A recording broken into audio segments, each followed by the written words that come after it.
Senhoras e senhores, sejam muito bem-vindos ao nosso canal Ciclismo em Foco. Cris Silva aqui, bora falar de competição? Trago para você hoje um resumo dos favoritos para Paris-Roubaix 2026. O Inferno do Norte se aproxima, 12 de abril é a data dela e vai ser muito legal, pessoal. Se Flanders, se Sanremo foram provas incríveis, eu tenho certeza que a Paris-Roubaix será ainda mais, porque o percurso da Paris-Roubaix é brutal, né? É insano. Vou falar para você aqui como é que vai ser esse percurso.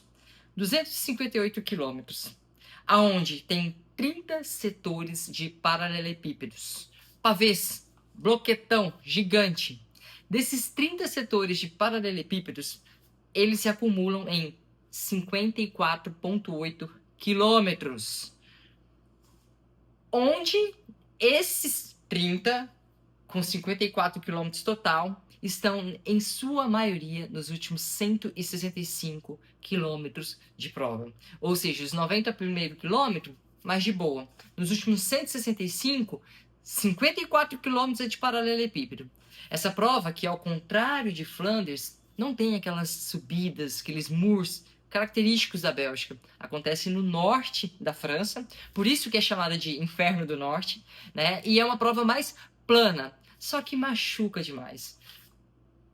Até alguns anos atrás, onde a gente não tinha a tecnologia que nós temos hoje, principalmente com relação à largura de pneu, pressão de pneu, tem algumas equipes que têm até sistemas de pressão durante a prova, como a Visma, onde você consegue aumentar e diminuir a pressão do seu pneu durante a prova.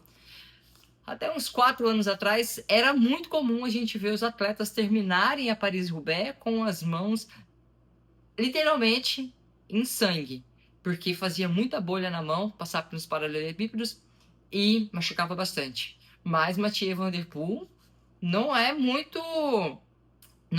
Não sofre muito com os paralelos. Atual tricampeão da prova, 2023, 24 e 25, vai em busca do seu tetracampeonato. Van Der Poel, indiscutivelmente um dos grandes favoritos, junto com Tadej Pogacar, Wout van Aert, Mads Pedersen.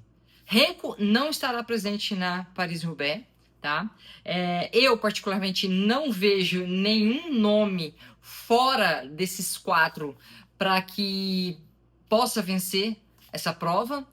A gente vive uma era no ciclismo onde a imprevisibilidade está cada vez mais difícil de acontecer nas corridas de ciclismo. Mas a Paris-Roubaix ela pode ser imprevisível pelo fator percurso.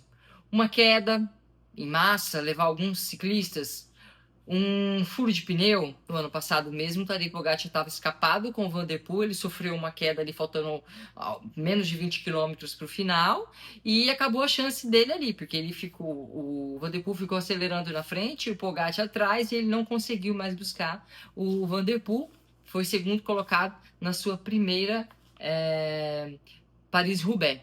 Abre aspas, Tadej Pogacar, em 2022, correu pela primeira vez um Tour de Flanders. Naquela situação, ele ficou também em segundo. De lá para cá, ele não perdeu mais Tour de Flanders. Ele é tricampeão da prova. Será que essa história vai se repetir agora na Paris-Roubaix também? Onde no ano passado ele correu pela primeira vez a Paris-Roubaix, ficou na segunda colocação e agora ele vai bater o martelo? Tadej Pogacar que já falou que é um dos grandes objetivos da temporada, se não os maiores. Milão-Sanremo e Paris-Roubaix, até mais do que um Tour de France, que a gente sabe que tem toda a mídia envolvida. Por um outro lado, o seu principal adversário, Van Der Poel, está na melhor forma física da vida. Sim, é isso que Van Der Poel declarou após o Tour de Flanders. Ele disse que não tinha nada a fazer diferente naquela prova, que ele simplesmente entregou tudo que ele tinha e podia. Só que naquele dia o Tadej Pogacar estava simplesmente imbatível. Ainda na entrevista pós-prova Tour de Flanders, o Van Der Poel falou que está na melhor forma física da vida dele. 31 anos, e aí vou remeter vocês a semanas atrás, a uma semana e meia atrás, o Van Der Poel bateu ali 90 minutos com 450 watts. Aquilo ali foi os melhores 90 minutos da vida dele. Então, ele que fala pouco sobre os seus números, vem falando insistentemente sobre a atual forma física dele. Acho que, tirando provas que o Van der Poel corre com o Pogacar, que tá difícil bater o esloveno ultimamente, é indiscutível que o Van der Poel está sim na melhor forma física dele, porque ele vem fazendo demonstrações incríveis. Porém, amarga 2 segundas colocações seguidas para o Pogacar. Milan-San Remo e não, na Milan-San Remo nem foi segunda colocação, né? Na Milan-San Remo foi terceira colocação. Quem fez segundo lá foi o Pidcock. E agora, no último final de semana, no Tour de Flandres, ele foi segundo colocado. Ele ainda não conseguiu bater numa clássica o Tadej Pogacar nessa temporada. Correndo por fora, nós temos Mads Pedersen e Wout van Aert. Mas muito por fora mesmo. Eu acredito que para esses 2 atletas vencerem, o Pedersen e o Wout, eles precisarão ter... Eles terão que ter uma excelente equipe trabalhando para eles, mas terão que contar com a falta de sorte dos seus principais adversários, que é o Pogacar e o Van der Poel. E sinceramente, gente, às vezes algumas pessoas até comentam: ah, você torce para fulano? Gente, eu não torço para ninguém. O que eu quero de uma corrida? Eu quero me divertir. Como que a gente se diverte? Eu já falei isso para vocês e eu vou repetir. Eu acho que é legal a gente ver nossos ídolos ganhando corrida.